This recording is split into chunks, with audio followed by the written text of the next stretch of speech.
नमस्कार, आपके साथ मैं हूं अनामिका अजय मिश्रा।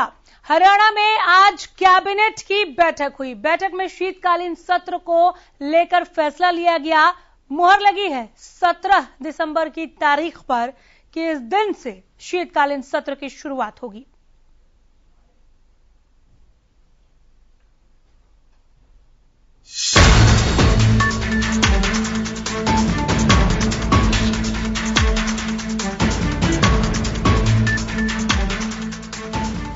तीन कृषि कानून की वापसी के बाद पहली बार हरियाणा मंत्रिमंडल की बैठक हुई।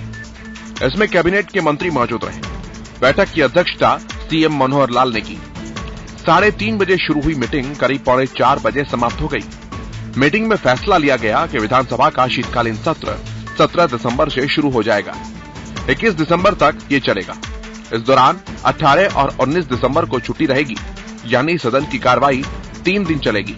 शिक्षा मंत्री कंवरपाल गुर्जर ने प्रेस कॉन्फ्रेंस कर बैठक की जानकारी दी कि आज कैबिनेट की बैठक में मुख्य रूप से जो विषय था वो सेशन बुलाने का विषय था और कैबिनेट ने फैसला किया है कि 17 दिसंबर को दोपहर बाद 2 बजे हरियाणा विधानसभा का सेशन बुलाया जाएगा और उसके बाद 20 और 21 को दोपहर बाद और 21 को 3 दिन का सेशन बुलाने का एक निर्णय लिया गया है और आज इसका फाइनल करके हम महामहिम राज्यपाल जी के पास भेज देंगे। हरियाणा कैबिनेट की बैठक में परिवहन विभाग सेवा नियम के एजेंडों पर भी मुहर लगा दी गई है। इसके तहत परिवहन विभाग में ग्रुप बी की सेवाओं के नियमों में 2021 की स्वीकृति प्रदान की गई है। पत्रकारों से रूबरू होते हुए शिक्षा मंत्री ने भ्रष्टाचार के सवाल पर भी सफाई दी। कंवरपाल गुर्जर ने कहा कि सरकार की कार्रवाई काबिले तारीफ है। सरकार पारदर्शिता लेकर चल रही है। तो वहीं मंत्री ने कहा कि सुरजेवाला के आरोप बेबुनियाद है। लेकिन जिस प्रकार से सरकार ने कार्रवाई की वो काबिले तारीफ है। अगर पूर्व की सरकारों को आप देखें तो पूर्व की सरकारों ने इस प्रकार की नहीं तो कभी कार्रवाई की और अगर कार्रवाई की तो उसके बचाव के लिए काम किया। लेकिन वर्तमान सरकार जो पारदर्शिता लेके चल रही है और किसी प्रकार का भी भ्रष्टाचार ना हो, उसके लिए सरकार ने कभी उसकी रत्ती भर भी चिंता नहीं की कि कौन व्यक्ति है और उसके खिलाफ कार्रवाई की। और अभी चाहे हमारा अधिकारी भी था तो सरकार निश्चित तौर से उसके खिलाफ कार्रवाई की। यानी पूरी बैठक में शीतकालीन की तैयारियां अहम मुद्दा रही। कृषि कानून की वापसी के ऐलान के बाद शीतकालीन सत्र के क्या मायने होंगे, ये विपक्ष के सवालों और जवाबदेही के लिए तैयार बैठी सरकार पर निर्भर करता है। मनोहर सरकार का एक और सत्र लोगों के लिए क्या सौगात लेकर आएगा, ये देखना होगा। Bureau report, Haryana news. आइए कैबिनेट मंथन में क्या कुछ रहा, इसी पर डिबेट को आगे बढ़ाते हैं। सबसे पहले हमारे पैनल से मिलवाते हैं। बहुत शानदार पैनल हमारे साथ। योगेश कौशिक हैं, पॉलिटिकल एक्सपर्ट, राजनीतिक विश्लेषक है सर, आप बहुत स्वागत है। सत्यनारायण नेहरा है, किसान नेता। नेहरा जी, एक बार फिर स्वागत करती हूं मैं। प्रोफेसर वीरेंद्र सिंह चौहान है, प्रवक्ता बीजेपी। चौहान जी, बहुत स्वागत है।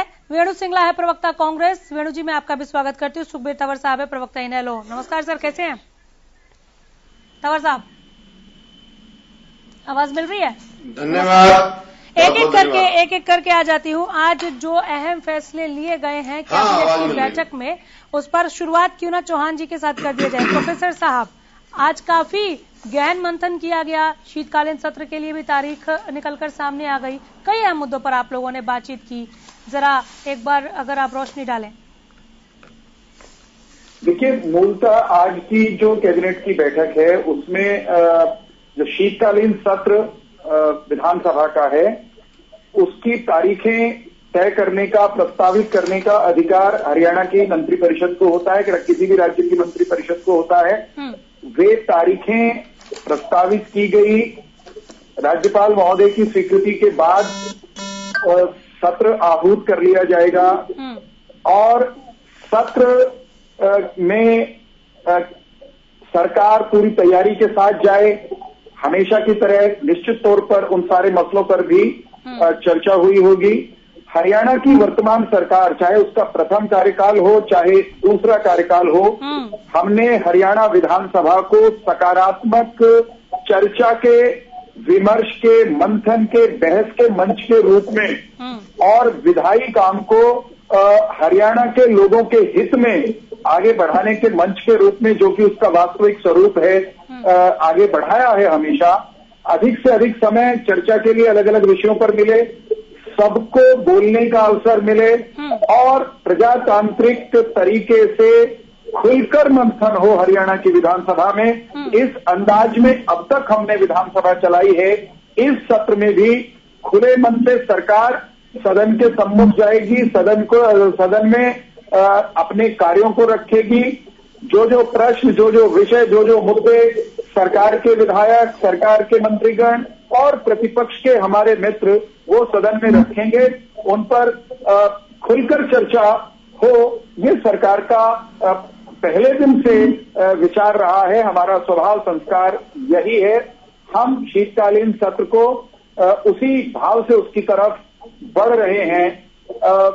शेष तो साधारण रूटीन की चीजें होती हैं। मंत्रिपरिषद की बैठक में ट्रांसपोर्ट डिपार्टमेंट का मामला था, नए रूल्स को स्वीकृति दी गई है। तो मूल बात शीतकालीन सत्र आ रहा है, ठीक है, प्रतिपक्ष भी आए, हम भी तैयारी करके आएंगे। हरियाणा के लोगों से जुड़े हुए हर संभव मसले पर सकारात्मक भाव से चर्चा करेंगे और जब सत्र आएगा उसमें क्या क्या आना है। ठीक है, वेणु सिंगला जी, प्रतिपक्ष भी आए, हम भी तैयारी करके आएंगे। मनोहर मंथन पर प्रतिक्रिया। जी अभी चौहान साहब ने कहा कि हर मुद्दे पर चर्चा करेंगे। मेरी आवाज आ रही है आपके पास? बिल्कुल आ रही है, इको हो रही है आवाज? बोलिए। मेरे को इको हो रही है, वापस आ रही है सारी आवाज, डिस्टर्ब हो रहा है। हम एक बार देख लेते हैं, मैं दोबारा आ जाऊंगी आपके पास। Sukhbir Tanwar, hello, please.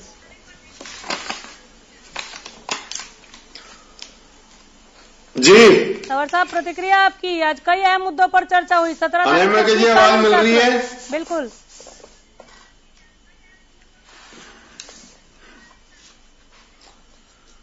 देखिए अनामिका जी, जिस प्रकार से भारतीय जनता पार्टी की हरियाणा प्रदेश की सरकार विगत के करीब करीब 2 साल से ज्यादा का समय हो गया है, उसमें निरंतर जिस प्रकार से सामाजिक राजनीतिक सरोकारों से बहुत दूर रही है और इनकी तो हालत ये है कि मर्ज बढ़ता गया, जूजू दवा की।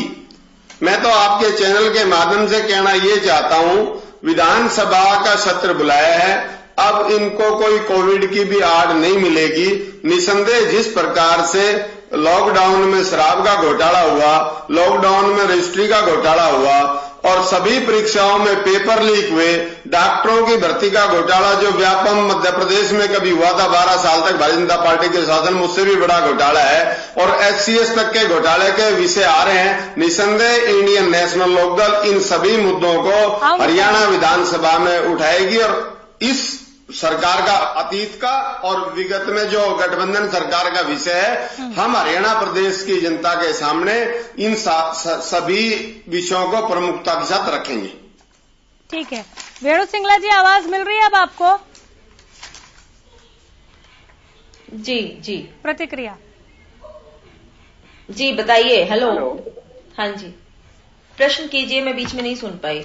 ठीक है, हम बात कर रहे हैं जो मनोहर मंथन हुआ, कैबिनेट की जो बैठक हुई, शीतकालीन सत्र के लिए 17 दिसंबर की तारीख वहां पर तय कर दी गई है।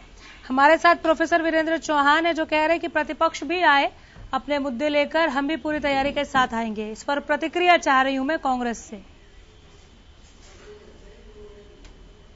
जी, मैं अभी सुना था वीरेंद्र चौहान जी को, तो वो कह रहे थे कि हम सब मामलों पर चर्चा करेंगे। बहुत अच्छा है, जब संसद बैठता है, पार्लियामेंट बैठती है, विधानसभा बैठती है, तो चर्चा ही एक मुख्य उसका मूल होता है।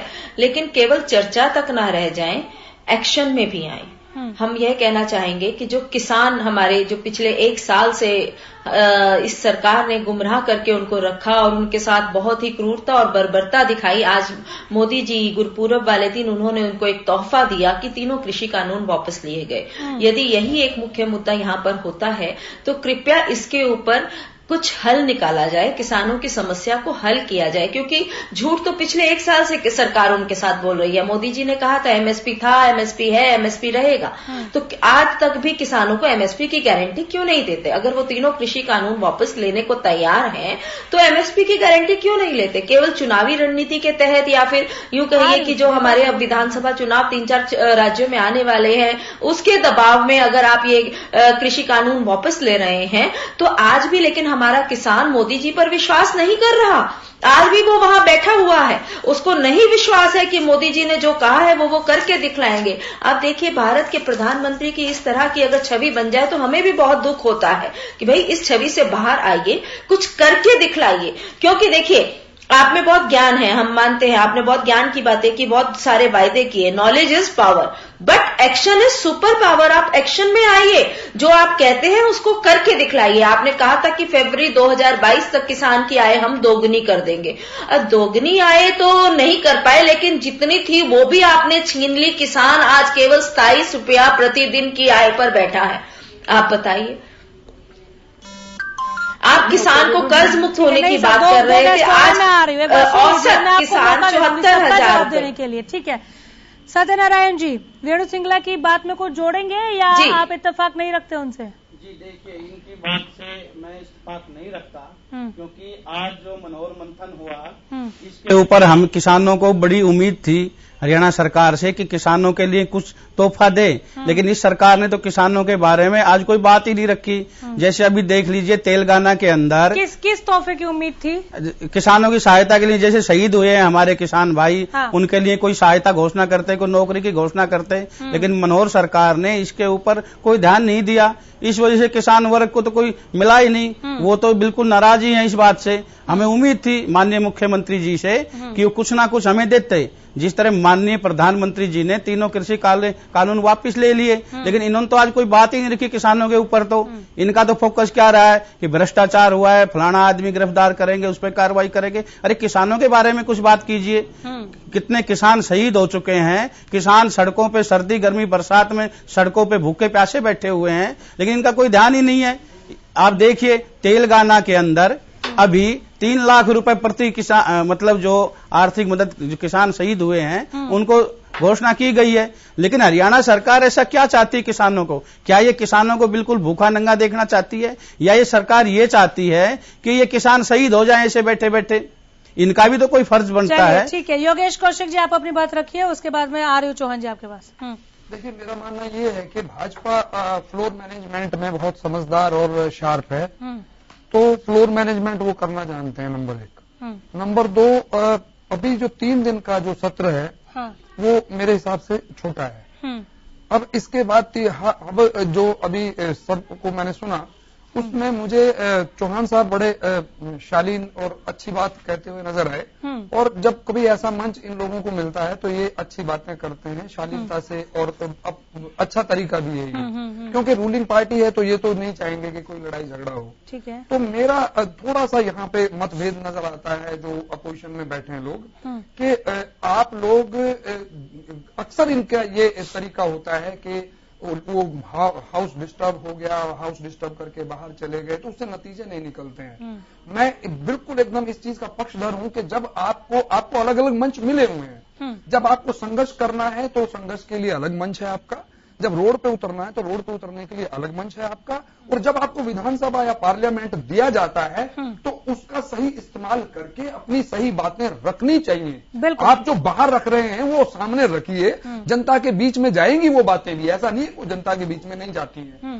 तो मुझे जो लगता है कि अगर विपक्ष समझदारी से आगे बढ़ेगा तो बीजेपी को, ये चौहान साहब को कुछ चीजें बड़ी जो है ना चुभने वाली यहां पे फेस करनी पड़ेंगी, जिनमें मैं बता रहा हूं बिल्कुल स्पष्ट, अगर ये ध्यान नहीं देंगे तो फिर इन्हें परेशानी होगी।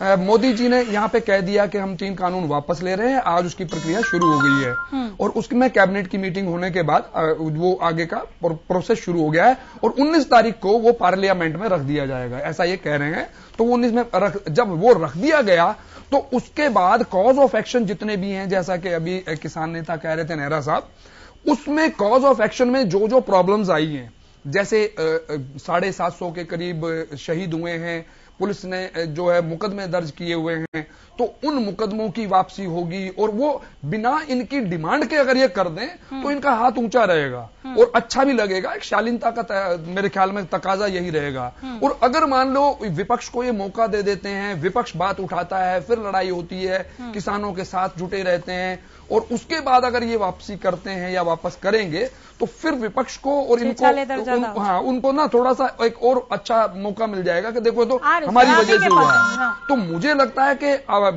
भाजपा या मनोहर सरकार जो है ये चीजें मैनेज करने के लिए अपनी अब तैयारी कर रही होगी सारी की सारी। ठीक है, उस तैयारी के ऊपर चले चलते हैं हम वीरेंद्र चौहान जी के पास। बोलिए सर।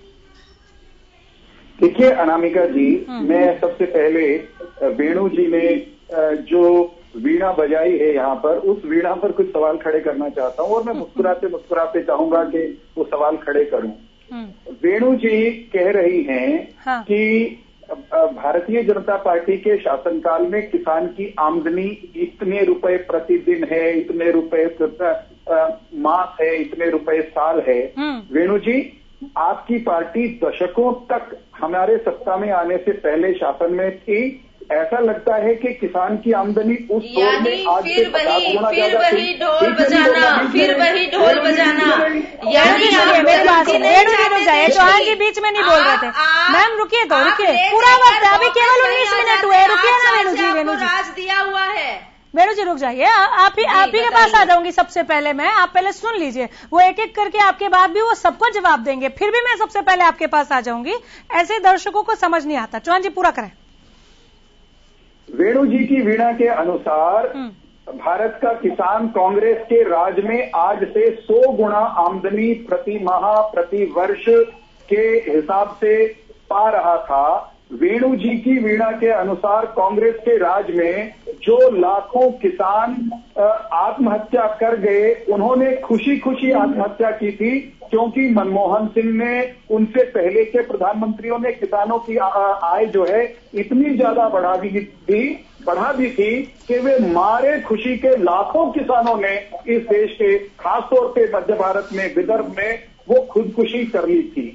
वेणु जी की वीणा के अनुसार कांग्रेस की सरकार में स्वामीनाथन आयोग की वह रिपोर्ट, किसान आयोग की वह रिपोर्ट भी पूरी तरह 100% नहीं 200% लागू हो गई थी, जो कहती थी कि किसान को मुआवजा इनके राज में मिलने वाले 6,000 के बजाय कम से कम 10,000 रुपए मिलना चाहिए था। वेणु जी की वीणा के अनुसार देश के किसान को जिस दिन से एमएसपी की व्यवस्था हुई और उसमें जितने समय कांग्रेस की सरकार रही, उस दिन देश के एक एक किसान को एमएसपी मिलता था। वेणु जी ऐसा कह रही है, इनकी वीणा में से ऐसे झूठ के दोहरा रहे हैं और इनकी वीणा के अनुसार इन्होंने एक एमएसपी गारंटी का कानून बनाया हुआ था, जो शायद नरेंद्र मोदी सरकार ने वापस ले लिया है। झूठ, भ्रम, छलावा, इसके आधार पर देश के भोले भाले किसान को गुमराह करके इन्होंने झूठ, भ्रम, छलावा, धोखाधड़ी, इसके आधार पर देश के भोले भाले किसान को गुमराह करके कांग्रेस और इनके मित्रों ने किसान की बेहतरी के लिए बनाए गए 3 कानूनों को कृषि क्षेत्र में 20 साल से लंबित सुधार की सरकार की मंशा को बीच अधर में रोक दिया है। और वेणु जी कहती हैं ये किसानों की मसीहा हैं, प्रियंका गांधी किसानों की मसीहा हैं, राहुल गांधी किसानों के मसीहा हैं। तो देख लीजिए, देश का किसान अच्छे से समझता है कि इनकी वीणा का स्वर, इनकी वीणा की पूरी सरगम उसके एक एक स्वर में बसा हुआ। ठीक है, मैं जवाब ले लूंगी, आगे बढ़िए जरा। किसान नेता ने भी सवाल पूछा आपसे। नहीं, आप ही के पास हूं मैं, आप बाकियों का भी जवाब दीजिए। ठीक है, सुखबीर तंवर साहब ने भी सवाल पूछा था। सुखबीर तंवर साहब ने कुछ कह रहे, तंवर साहब? नहीं, आप सवाल पूछ लीजिए। सुखबीर तंवर ने क्या पूछा था? सुखबीर तंवर साहब कुछ कह रहे हैं क्या? नहीं, वेणु जी को अवसर दें, उसके बाद मैं जवाब दूंगा। मैं अनामिका जी, मैं ये कह रहा हूं कि वीणा जी को आप अवसर दें, उसके बाद वीरेंद्र चौहान की बातों का अभी डिस्कनेक्ट हो गई थी ना, अभी डिस्कनेक्ट हो गई थी, अभी बोलेंगे। हाँ रुक जाइए, मैं तो सीधी सपाट बात कर रहा हूँ। ये डिस्कनेक्ट हो गया। अच्छा चलिए ठीक है, अगर डिस्कनेक्ट हो गई तो मैं पूछना ये चाहता हूँ। अनामिका चौहान जी सवाल ले लीजिए, रुक जाइए सर उनकी भी बात जायज है, पैनल में सब कुछ लेते मीना हैं। जी डिस्कनेक्ट हो गई थी, दोबारा डिस्कनेक्ट हो गई है, आप सवाल पूछिए, आप सवाल पूछिए करके आप प्रोफेसर साहब को रोकिए। आप पूछिए ना, वो चुप है, आप पूछिए। नहीं, मैं आपके माध्यम से पूछना ये चाहता हूँ अनामिका जी, मैं आपके माध्यम से पूछना ये चाहता हूँ, जिस प्रकार से अभी वीरेंद्र जी गुमराह करने की बात कर रहे थे, मैं आपके चैनल से माध्यम से कहना ये चाहता हूँ कि गुमराह तो आदरणीय नरेंद्र मोदी जी ने किया। जब प्रधानमंत्री मनोनीत हुए 2013 में अनेक मंचों पर यह कहा कि पहली कलम से हम स्वामीनाथन आयोग की रिपोर्ट को पूरा करेंगे।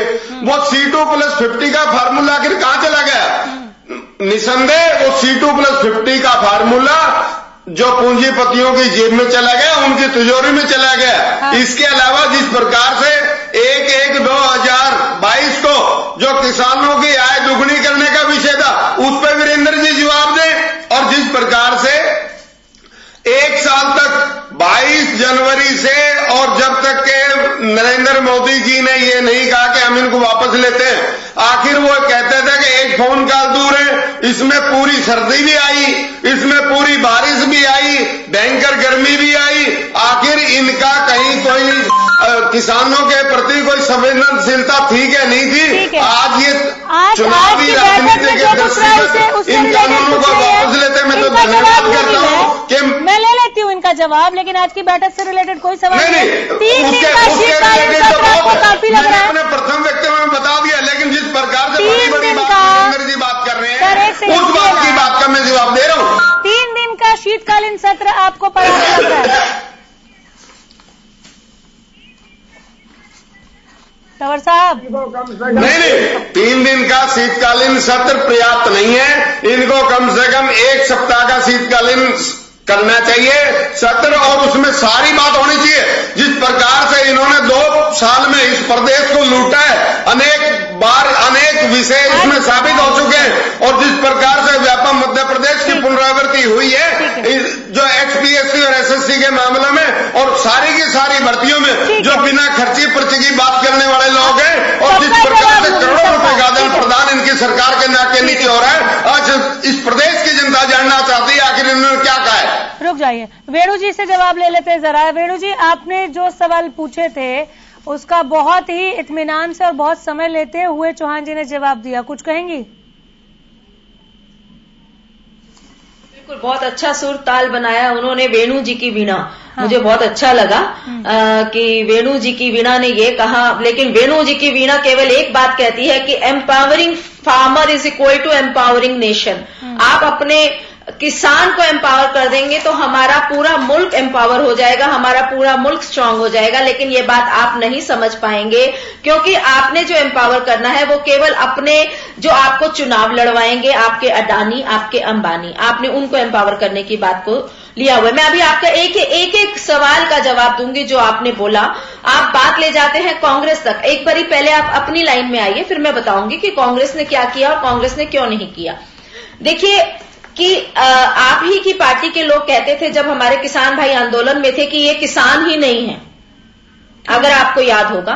कुछ उनको खालिस्तानी कह देते थे, कुछ उनको कह देते थे ये तो पाकिस्तानियों का इनके ऊपर हाथ है, कुछ उनको आतंकवादी कह देते थे। ठीक है, आप ही के अपने बड़े नेता, नाम ना लेना चाहूंगी मैं, अच्छा नहीं लगता मुझे आपके नाम इस तरह लेते हुए, लेकिन उस दिन हमारे आदरणीय और बहुत ही माननीय प्रधानमंत्री जी ने टीवी में आकर उनसे माफी मांगी।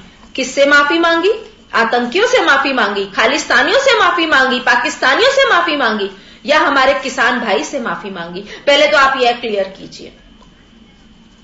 आप बताइए, एक भी शब्द शांत नहीं आपके अंदर जहन से निकला? 700 से ज्यादा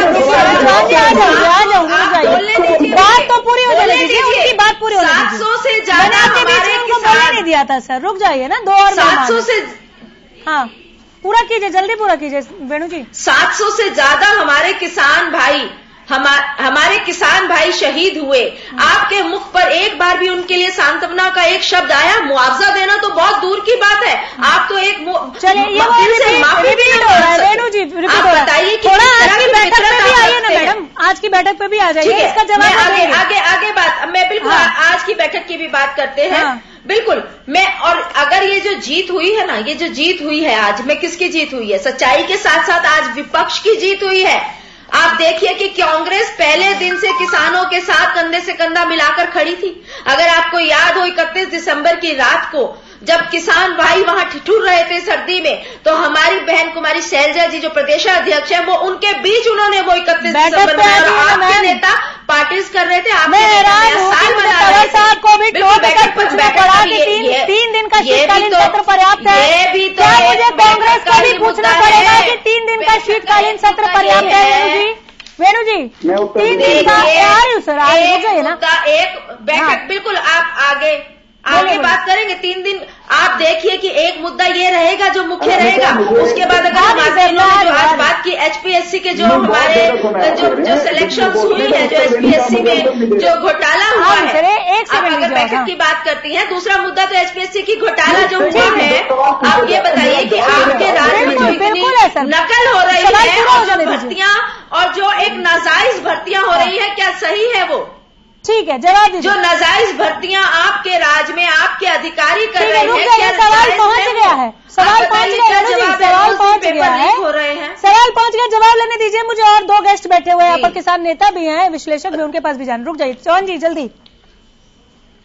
अनामिका जी, हाँ जी, वेणु जी कहती है कि कांग्रेस से सवाल मत पूछिए, कांग्रेस का जिक्र मत कीजिए। हाँ, कांग्रेस का जिक्र ना करूं और किसका जिक्र करूं? अगर कांग्रेस का जिक्र ना करूं तो क्या मैं उस पाकिस्तान पीपल्स पार्टी का जिक्र करूं या पाकिस्तान के किसी राजनीतिक दल का जिक्र करूं जिनसे इसी पार्टी को बहुत मोहब्बत है? क्या मैं उन खालिस्तानियों का जिक्र करूं जिनसे राहुल गांधी जो है जाकर के मिलते हैं, जिनके साथ आजकल प्रेम की पींगे बना रहे हैं? रिपीट मत कीजिए, अपनी बात कीजिए, रिपीट मत कीजिए उसी बात को, इनको अपनी बात कीजिए ना। आपके पास क्या है? रुक जाइए, 1 मिनट बोलने दीजिए। अगर वो आपके सवाल का जवाब पे नहीं पहुंचते हैं तो फिर आप बीच में टोक सकती हैं, उनको बोलने तो दीजिए। अभी 2 लाइन बोले नहीं है, रुक जाइए, बोलिए चौहान जी। अनामिका जी, वेणु जी कहती हैं कांग्रेस से मत पूछिए, कांग्रेस से ही पूछेंगे क्योंकि कुकर्म कांग्रेस करती है, खालिस्तानियों को बढ़ावा कांग्रेस देती है, आतंकियों के लिए कांग्रेस की अध्यक्ष सोनिया गांधी आंसू बहाती है, पाकिस्तान से प्रेम की पीने ये डालते हैं और कांग्रेस के राज में लाखों किसानों की आत्महत्या होती है। सुन लीजिएगा, ये कहती है कंधे से कंधा मिलाकर चल रहे थे। अनामिका जी, हकीकत ये है कि इस कांग्रेस और उसके शासन पर, दशकों के शासन पर लाखों किसानों को, आत्महत्या करने वाले किसानों को कंधा देने का पाप है, उनकी आत्महत्या की वजह बनने का अपराध कांग्रेस ने किया है। एक ये कहती है कि आंदोलनकारियों को खालिस्तानी कहा, नक्सलवादी कहा। 1 मिनट अनामिका जी, प्रश्न पूछा गया, उत्तर देने दीजिए। हाँ, वो भर्ती घोटाले को लेकर भी सवाल पूछ रही हैं। हाँ अनामिका, फिर मैं उत्तर ना दूं क्या? वही तो मैं याद दिला रही हूँ कि ये भी सवाल था। बोलिए ना, मैं रोक थोड़ी रही हूँ। मेरी स्मरण शक्ति ईश्वर की कृपा से ठीक ठाक है। बढ़िया, बहुत बढ़िया। हमने, हमारे नेतृत्व में, मैंने और मेरी पार्टी के साधारण कार्यकर्ता से लेकर के प्रधानमंत्री तक, अगर किसी को खालिस्तानी कहा तो खालिस्तानी को कहा, नक्सलवादी कहा तो नक्सलवादी को कहा। अब कांग्रेस को फिर नक्सलवादियों से प्रेम है, आतंकियों से प्रेम है, अलगाववादियों से प्रेम है, टुकड़े टुकड़े गैंग से प्रेम है, तो क्या हम उनको उनके नाम से पुकारना बंद कर दें? उनको भाई साहब कहने लगे, उनको मियाँ जी कहकर पुकारने लगे, कहने लगे? नहीं अनामिका जी, जो है उसको कहा जाएगा। कभी भी किसान को खालिस्तानी नहीं कहा, कभी भी नक्सलवादी कहा तो नक्सलवाद के समर्थन में खड़े हुए लोगों को, जिन्होंने खुले में नक्सलवादियों का समर्थन किया, उनको हमने नक्सलवादी कहा। अब दूसरी बात है कि सत्र की अवधि, भारतीय जनता पार्टी की सरकार का पहला कार्यकाल और अभी हमारी गठबंधन की सरकार, हमने हर सत्र में पर्याप्त समय दिया है प्रतिपक्ष के साथ चर्चा करके। बिजनेस एडवाइजरी कमेटी में प्रतिपक्ष के प्रतिनिधि भी होते हैं, उनके साथ बात करके डेमोक्रेटिकली सत्र की अवधि से लेकर के उसमें आने वाले विषयों पर नियमानुसार हमने कार्रवाई हमेशा चलाई है। कांग्रेस का और हमारे प्रतिपक्षी मित्रों का एक अंदाज है काम करने का कि वो, क्योंकि सदन में जब उनको समय मिलता है बोलने का, वहां उनके पास बोलने के लिए कुछ होता नहीं, तो फिर वो दूसरा तरीका निकालते हैं। सदन को छोड़ेंगे, सड़क पर आकर बैठ जाएंगे पट्टी लेकर के, सदन में हल्ला करेंगे, चर्चा होने नहीं देंगे। उनको पुकारा जाएगा कि भाई साहब आइए अपनी बात कह लीजिए, उस समय का उपयोग करने के बजाय पलायन करेंगे। मेरा विनम्र अनुरोध ये है, 3 दिन के सत्र की बात हुई है, इस अवधि का सदुपयोग करिए। हरियाणा की इस सरकार ने कभी भी सत्र की अवधि बढ़ाने पर अपनी तरफ से कोई नकारात्मक बात नहीं की है। शर्त ये है कि एजेंडा हो, बिजनेस हो, नियम के अनुसार कामकाज आगे चले। एक ये एमएसपी की बात जब बार बार करती हैं, चाहे वो हमारी वेणु बहन करें या हमारे दूसरे प्रतिपक्षी मित्र करें, इनसे ये प्रश्न पूछना अनामिका जी बनता है कि नहीं, बहुत ईमानदारी से, कि ये सरकार बनने से पहले जब वर्षों तक इनकी सरकार थी, क्या इन्होंने एक दिन भी एमएसपी गारंटी कानून का जी, गारंटी का ग, उस शब्द का भी उच्चारण किया? जिन्होंने खुद दिया नहीं, वे केवल और केवल किसानों को गुमराह करने के लिए एमएसपी गारंटी की बात कर रहे हैं। जिन्होंने किसान को किसान सम्मान निधि नहीं दी कभी अपने कार्यकाल में, अच्छा, वे किसान की आय बढ़ाने के हमारे प्रयासों पर सवाल खड़ा कर रहे हैं। जिन्होंने किसान को लूटा, किसान को गुमराह किया, किसान को कभी समय पर मदद नहीं की, वो प्रधानमंत्री नरेंद्र मोदी पर सवाल खड़ा कर रहे हैं। जिन्होंने कांग्रेस के कार्यकाल में बने और कांग्रेस के कार्यकाल में ही अपनी रिपोर्ट देने वाले एमएस स्वामीनाथन आयोग की रिपोर्ट की अधिकांश सिफारिशों को क्रमबद्ध ढंग से लागू कर दिया। हम लागत से 1.5 गुना समर्थन मूल्य दे रहे हैं वेणु जी, या तो वेणु जी को समर्थन मूल्य का अर्थ कायदे से मालूम नहीं, इनको स्वामीनाथन की सिफारिशों। 2 मिनट रुकिए तंवर साहब, आ रही हूँ, रुक जाइए, रुकिए। हाँ। 2 मिनट रुकिए ना तंवर साहब, आ रही हूँ। पैनल बड़ा है, थोड़ा वक्त लगेगा, बीजेपी को तो जवाब देना ही पड़ेगा ना, सभी के सवाल बीजेपी से ही है, सभी के सवाल बीजेपी से। नहीं, ये क्या चुनावी भाषण दे रहे हैं? मैं चुनावी भाषण का मैं जवाब देता हूँ। आराम से 2 मिनट कहने के लिए कुछ है नहीं, कोई बात नहीं, आप पूछ लीजिएगा ना। कहने के लिए कुछ है नहीं, वही बात दोहरा रहे हैं। जवाब दे दे मेरा, पहले जो पूछे उसका जवाब दे दे। प्लीज रुक जाइए अपनी बारी में, मैं आपको इनसे कम वक्त नहीं दूंगी, निश्चिंत रहिए, बहुत समय अभी मेरे पास, रुक जाइए सर, जल्दी समेटिए चौहान जी। हाँ, मैं समेट रहा हूं। अनामिका, स्वामीनाथन आयोग की सिफारिश के अनुसार उसको लागू करते हुए, जिसको कांग्रेस ने खूंटी पर टांग रखा था, हमने किसानों को लागत से 1.5 गुना समर्थन मूल्य देना शुरू किया, किसान सम्मान निधि देना शुरू की, उसके खेत में पानी की पहुंच सुनिश्चित करने के लिए पहलकदमियां की, उसकी सॉयल का, उसके मिट्टी के स्वास्थ्य की जांच करके किसान को सही दिशा में ले जाने का हमने प्रयास शुरू किया। और ये किसान सर, इसी के साथ सर एक सेकंड वेणु जी, चौहान जी रुकिए, एक सवाल बीच में छूट गया है। जो सबसे पहले किसान नेता यहाँ पर जो मौजूद है सत्यनारायण नेहरा ने पूछा कि उम्मीद थी कि कैबिनेट की बैठक में उनके लिए भी आप लोग कुछ बोलेंगे, कुछ राशि, कुछ सहायता राशि जारी करेंगे, लेकिन ऐसा कुछ नहीं हुआ। उनको भी जवाब दे दीजिए जल्दी से। एक छोटी सी बात ये बता दीजिए, हाँ। आंदोलन जब शुरू हुआ था अध्यादेशों के खिलाफ, कानूनों के खिलाफ, तो ये कहते थे कानून वापसी तो घर वापसी। हाँ। प्रधानमंत्री ने सदाशयता से एक निर्णय लिया कि कुछ किसान जत्थेबंदियों को, किसानों के एक तबके को कानून पसंद नहीं है, इसलिए डेमोक्रेटिक वैल्यूज को बहुत ऊंचा स्थान देते हुए उन्होंने कानून वापस लेने की घोषणा कर दी। कैबिनेट ने भी निर्णय कर दिया। ये घर लौट गए क्या? इन्होंने घर लौटने की बात की है क्या? इन्होंने प्रधानमंत्री द्वारा उठाए गए दी है क्या? इन्होंने जिस बात के लिए आंदोलन शुरू किया था यह बात समाप्त होने सर वो ये कह रहे हैं, प्रधानमंत्री जी कहते थे कि एमएसपी है, एमएसपी थी, एमएसपी रहेगी। वो ये कह रहे हैं कि हम लौट गए, एमएसपी की गारंटी क्यों नहीं दे रहे? हमारे बीच में जो 700 से ज्यादा लोग नहीं रहे वो कैसे लौटेंगे? उनके लिए क्या वो कह रहे हैं एमएसपी की गारंटी दी है क्या? उनकी भी तमाम चीजें अभी बाकी है ना। मैं अनामिका में अगर उत्तर मुझसे पूछना है तो मैं उत्तर देना। हाँ जल्दी से, लेकिन सर मुझे आगे बढ़ना है। हाँ अनामिका, हाँ जी, जो आंदोलनकारी जिनके प्राण चले गए उनकी हत्या का सीधा आरोप उन कथित किसान नेताओं पर है और उन्हीं से उनके लिए मुआवजा मांगा जाना चाहिए। नहीं, इसके लिए जिम्मेवार सरकार है। ठीक है वीरेंद्र जी नहीं रुक जाइए, नहीं वो कर सकते हैं, वीरेंद्र जी नहीं, इसके लिए सरकार जिम्मेवार है। रुक जाइए चौहान जी, सुन लीजिए, नहीं रुक जाइए, मेरा जवाब एक बार पूरा होना चाहिए।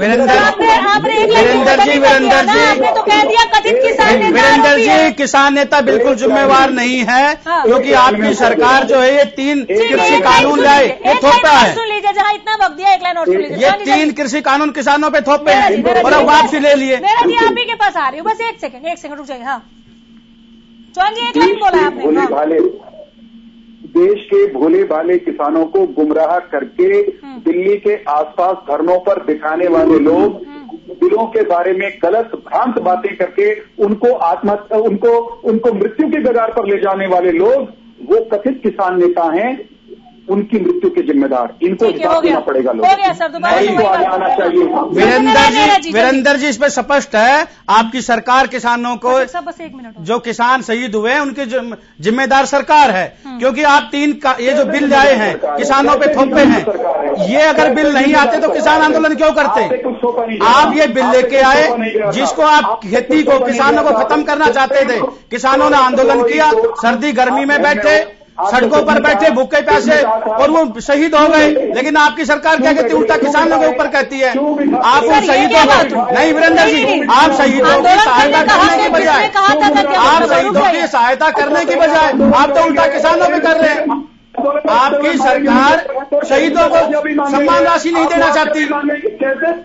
आपकी सरकार के टाइम के अंदर अभी खाद के लिए किसान रोडों में तड़पा है। नहीं बोल रहे थे, एक तरफ सुनिए ना। वीरेंद्र जी, आप बोले, मैं बीच में नहीं बोला उस टाइम। सुनिए किसान। वीरेंद्र जी, आप बोले, मैं बीच में नहीं बोला। आपकी सरकार कहती है कि बेटी बचाओ बेटी पढ़ाओ, और इसी अभी जो फसल बुआई हुई है इसमें हमारी माताएं बहनें लाइन में लगी है खाद के लिए, वो भी ब्लैक में बड़े मुश्किल से मिले हैं, और आपकी सरकार कहती किसानों के हम साथ हैं। आपकी सरकार की देन है जो 700 से ज्यादा किसान शहीद हो गए। आपको कबूल करना चाहिए। आप इस बात को कबूल नहीं कर रहे हैं। ठीक है, आप उल्टा किसानों को ऊपर कर रहे हैं। ठीक है सर। सुखबीर तंवर,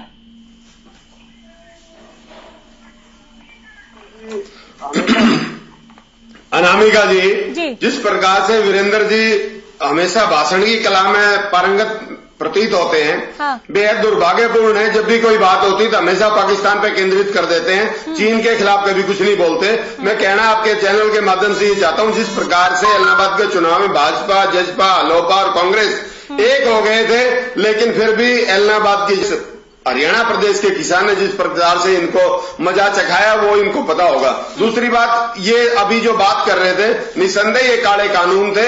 5 जून को ये अध्यादेश के रूप में लाए। 7 जून को पहली डिबेट आपके चैनल पे हुई थी। जिन मुद्दों को मैंने उस डिबेट में उठाया था, आज भी वही के वही मुद्दे थे और उन्हीं मुद्दों के आधार पर ये कानून वापस हुए हैं। दूसरी बात यह कि कांग्रेस पूर्णतः विफल हो चुकी है, और ये कांग्रेस की, ये कानून भी कांग्रेस की देन थे, जिनको कांग्रेस के भगवा संस्करण भारतीय जनता पार्टी ने आगे बढ़ाया। और मैं आपके चैनल के माध्यम से पूछना ये चाहता हूं कि अब से करीब 1 महीने बाद 1/1/2022 को आखिर किसान की आय दुगनी कैसे करेंगे, इस बात का जवाब देके जाए। और जिस प्रकार से कांग्रेस विफल रही स्वामीनाथन आयोग की रिपोर्ट लागू करने में, भारतीय जनता पार्टी के मनोनीत प्रधानमंत्री के उम्मीदवार 2013 में जिस प्रकार से भारतीय जनता पार्टी के प्रधानमंत्री पद के उम्मीदवार ने, मोदी जी ने और अनेक भारतीय जनता पार्टी के नेताओं ने यह कहा था, नरेंद्र मोदी जी दिल्ली की गद्दी पे बैठेंगे और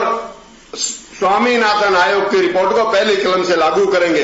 आपके चैनल के माध्यम से मैं पूछना ये चाहता हूं, आखिर वो 7.5 साल के बाद भी वो कलम कहीं टूट गई है या कहीं पूंजीपतियों के गिरवी रख दी है? इन बातों का जवाब जरूर दें भारतीय जनता पार्टी के प्रवक्ता।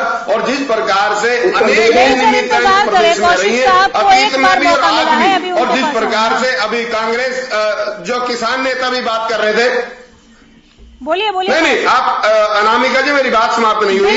जिस प्रकार से इन्होंने जब से ये आंदोलन शुरू हुआ, अनेक बार इनके नेताओं ने कहा एमएसपी थी, एमएसपी है, एमएसपी रहेगी। हाँ। आखिर आज भारतीय जनता पार्टी के प्रवक्ता बता के जाएं कि आखिर बाजरा की खरीद में एमएसपी कहां चली गई थी, क्यों इन्होंने ड्रॉप करी?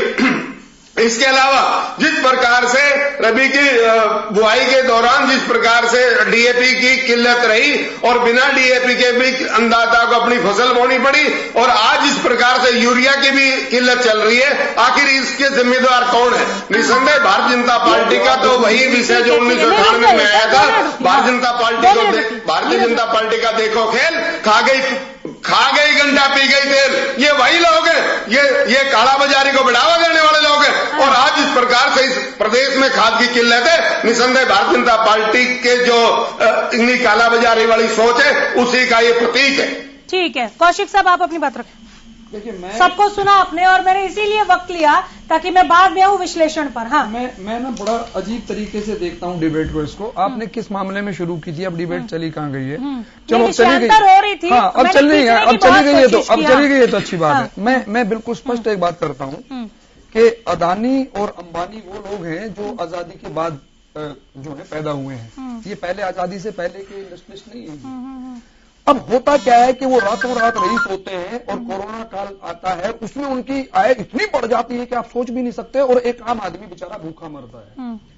अब मेरा दोनों से सवाल है, बीजेपी से भी और कांग्रेस से भी, मंथन करें इस बात पे। जब भी कभी कोई रातों रात रईस होता है वो दो तरीके से होता है, या तो वो चोरी करके होता है, ठीक है, या उसको चोरी का सरकारीकरण होता है, वो करा लेता है। अच्छा, उस चोरी को मतलब वैध तरीके से एक लीगली लॉ बनवाता है वो, और वो फिर वो चोरी कर सकता है। और वो मैं दोनों सरकारों की बात कर रहा हूं, क्योंकि ये सिर्फ कह देना कि भाई 70 साल कांग्रेस अलाना फलाना नहीं, 40-50 साल कांग्रेस भी रही है, अपोजिशन भी रही है, तो बराबर के जिम्मेवार हैं जब सरकारें रही हैं। क्योंकि अब मैं बिल्कुल स्पष्ट बताता हूं, कोई भी पॉलिसी किसी भी सरकार ने ऐसी नहीं बनाई आज तक कि किसान उस हैसियत का हो सके कि वो आराम से खा सके, अपने बच्चे को कॉलेज पढ़ा सके। उसके लिए कोई ऐसी पॉलिसी है ही नहीं, और उस पॉलिसी के ना होने के ही ये नतीजे हैं कि इसका सुधारीकरण जो था, सबसे पहले तो 65 की मैं बात करता हूं, 65 के टाइम पे तो ऐसा था कि अनाज ही नहीं था, और उस अनाज ना होने पे शास्त्री जी को यहां तक कहना पड़ा था कि भाई एक टाइम का खाना मैं छोड़ रहा हूं, और लोगों ने भी छोड़ा, मजबूरी थी। उसके बाद चलो हम इस काबिल हो गए कि हमारे पास ये चीजें हो गई पैदा। अब वो पैदा होने के बाद, अब वो पैदा जब हो गई हैं तो अब भी उसमें सुधारों की जरूरत है, इसमें कोई दो राय नहीं। क्योंकि जब अगर आपको आगे बढ़ना है तो सुधार तो हमेशा होते रहते हैं, पर जिन 3 कानूनों से सुधार की बात करते हैं, मैं सरेआम ये दावा करता हूं, जिसने मुझसे बहस करनी हो, और मैं 100 से ज्यादा बहस यहां कर चुका हूं, जो मर्जी आ जाए और मुझे ये साबित कर दे कि इस कानून से किसान का फायदा है, मैं जिंदगी भर उसके यहां चाय के बर्तन धोने के लिए तैयार हूं। अब मैं चैलेंज है मेरा नंबर 1 वो, और मैं ये प्रूव कर दूंगा कि ये सिर्फ और सिर्फ व्यापारीकरण है, और वो व्यापार में व्यापार में किसको लाभ होगा ये भी स्पष्ट है, ये लोगों को सबको पता है, किसी को छुपी हुई चीज नहीं है। किसान, अब अगली बात यह है कि किसान जो मरा है, मैं इसी पर आ रही थी कि कैबिनेट की बैठक से जो उम्मीद थी, लीगली बात करता हूं। कोर्ट में जब कभी केस चलता है, किसी की मौत हो जाती है, तो कॉज ऑफ एक्शन देखा जाता है। What is the cause of action? Cause of action ये 3 कानून है, ये 3 कानून नहीं आते, किसान यहां नहीं बैठते, किसान नहीं मरते। ये जो मौतें हुई हैं। नेहरा जी को सुना अभी आपने, वो कह रहे हैं कि किसने कहा था बैठने? कौन हाँ वो तो सरकार है, वो तो सरकार है, वो तो यही कहेंगे कि क्यों बैठ रहे हो आप। अगर आप बैठोगे तो पानी की बौछार भी मारेंगे, आप पे लट भी मारेंगे, आपके सामने कीले भी लगाएंगे, आपके सामने दीवारें भी खड़ी करेंगे। ये तो उनका काम है, मैं सहमत हूं इससे। तो ये सरकार है तो सरकार की ये ड्यूटी बनती है, इन्हें करना चाहिए। 3 दिन के सत्र 3 दिन के सत्र पर आ जाए। अब मैं 3 दिन के सत्र, एक मिनट और दीजिए, मैं आप ही के पास आ रही हूं। 3 दिन के सत्र की बड़ी ईमानदारी से बात कर चुका, मैं पहले कह चुका हूं। 3 दिन का सत्र इन मामलों में, इन हालात में सफिशिएंट नहीं है, जहां किसान का जिक्र होता ही नहीं है, जहां किसान के बारे में सोचा ही नहीं जाता है, जहां किसान के जो मौतें हो गई हैं, जिनके मेरे ख्याल में सैकड़ों नहीं हजारों मुकदमे दर्ज हैं उनके ऊपर, और ये कहते हैं वहां पे नक्सलवादियों को नक्सलवादी कहा हमने, उग्रवादियों को उग्रवादी कहा। कितने अरेस्ट किए इन्होंने बॉर्डर से? उन किसानों में से एक तो पकड़ के लेके आते, ये देखो ये नक्सलाइट है या ये उग्रवादी हम पकड़ के लेके आए। सरकारें तीनों बॉर्डर पे नीकी तो हैं, कोई एक भी इन्होंने पकड़ के उस पर मुकदमा बनाया हो बता दें। आंकड़ों पर बात करें ना, सिर्फ ये कह देना हमने उग्रवादी को उग्रवादी कहा जी, हम भी मान लेते हैं। पाकिस्तानी को पाकिस्तानी कह दिया जी, चाइनीज को चाइनीज कह दिया।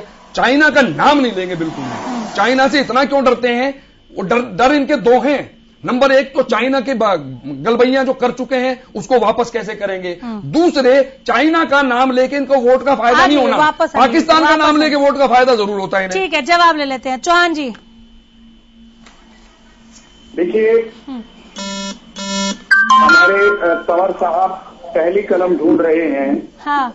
और गजब की बात ये है जी कि इनको अब तक समझ नहीं आया कि नरेंद्र मोदी की उसी कलम से स्वामीनाथन आयोग की रिपोर्ट के अधिकांश जो सिफारिशें हैं वो लागू हो चुकी हैं। जो लागू कर दी गई, जिसके सुपरिणाम सामने आ रहे हैं, इनको रोके भैया सीटों प्लस 50 की बात करो ना, अधिकांश क्यों रोकेंगे? क्यों लागू हुआ है? ना कि किसानों के लिए की बात करो, क्यों रुकना है? मैंने आ गई गर्माहट डिबेट में, हो गया आपका हो गया, बस आ गई गर्माहट डिबेट में, हो गया। मेरी छोटी बहन या अडानी अंबानी के लिए लागू किया है इन लोगों ने, किसानों के लिए लागू नहीं किया। किसानों को तो खालिस्तानी बता रहे, पाकिस्तानी बता रहे, आतंकवादी बता रहे। तंवर साहब सुनिए तो आप सबके सवाल ले लिए ना। रुकिए सर, मैं आऊंगी फाइनल कमेंट के लिए। ऐसे नहीं होता ना, समझिए बात को, ये विषय थोड़े, ये क्या बात करते हैं ये? ठीक है, सवाल पूछा था ना आपने, आप ही को जवाब दे रहे, रुक जाइए ना। सवाल पूछा तो जवाब दे रहे हैं सर। तंवर साहब ऐसे नहीं होता, ऐसे नहीं होता। सीधा जवाब दे, सर। उत्तर तो सुनिए सर, ऐसे नहीं होता। रुकिए कहाँ है स्वामीनाथन आयोग की रिपोर्ट की? अरे दे रहे हैं वो जवाब, सुन तो लीजिए, लाइन तो पूरा होने दीजिए। रुकिए सुन लेते प्लीज सर। तंवर साहब रिक्वेस्ट है, फाइनल कमेंट के लिए आऊंगी तब बोलिए। 50 हो गए हैं, उनको जवाब देना है 4 लोगों को, सबके जवाब सब लोग सुन लीजिए। मैं फाइनल कमेंट के लिए आऊंगी तब बोलिए, प्लीज रिक्वेस्ट है। चौहान जी जल्दी खत्म करें। मैंने शुरू नहीं किया, सबको जवाब देना शुरू कीजिए और जल्दी खत्म कीजिए, ये कह रही हूँ, बोलिए। स्वामीनाथन आयोग की रिपोर्ट नरेंद्र मोदी जी की कलम से लागू हुई है और 1 से अधिक राजनीतिक दलों के ज्ञानवान प्रवक्ता आपकी डिबेट में आकर के ये कह रहे हैं कि वो कलम कहाँ है, वो कब लागू हुई।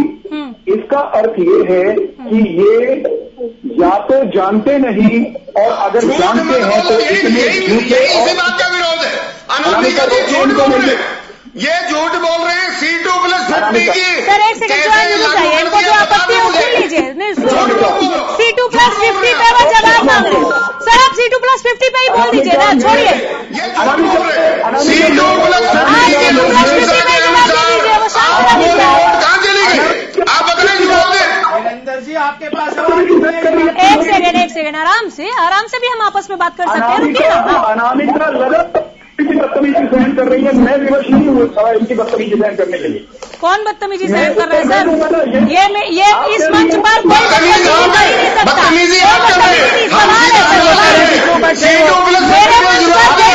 कानून बिल लेके आ रहे हैं, कोई बदतमीजी नहीं है। क्यों बैठे बॉर्डर पे? आप सभी रुकिए, C2 प्लस 50 पे सीधा जवाब दे दीजिए सर, बस हो गया।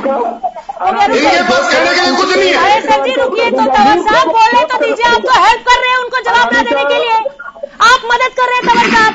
मैं डायरेक्ट पूछ रही हूँ, आप ही का सवाल C2+50 यही पूछा था ना, जवाब सुनिए प्लीज। अनामिका सवाल 10 पूछे गए, सबका जवाब दूंगा। हाँ, मैं खुली होने के लिए यहाँ नहीं बैठा हूँ। बिल्कुल, बोलिए। वो अज्ञानी प्रवक्ता जो ये कहते हैं कि नरेंद्र मोदी की पहली कलम कहाँ है, उनको बताना चाहता हूँ। स्वामीनाथन आयोग की रिपोर्ट को लागू हुए कई बरस बीत चुके हैं। लागत से 1.5 गुना समर्थन मूल्य हिंदुस्तान के किसान को मिल रहा है। अनामिका जी, फिर मुझे बोलना पड़ेगा, ये सीधी बात का सीधा जवाब नहीं दे रहे।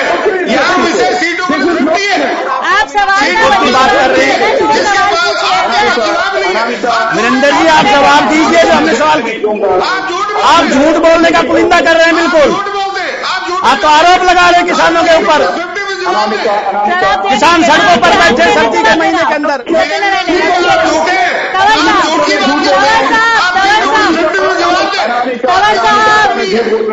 तंवर साहब, अनामिका क्या मैं झूठ बोल रहा हूँ? सर, अधिकांश सिफारिशों को आपने नहीं लागू किया है, लेकिन अभी अगर आपके पास C2+50 पे जवाब है तो आप दीजिए ना। अधिकांश का विषय नहीं है, आप C2+50 बात करें।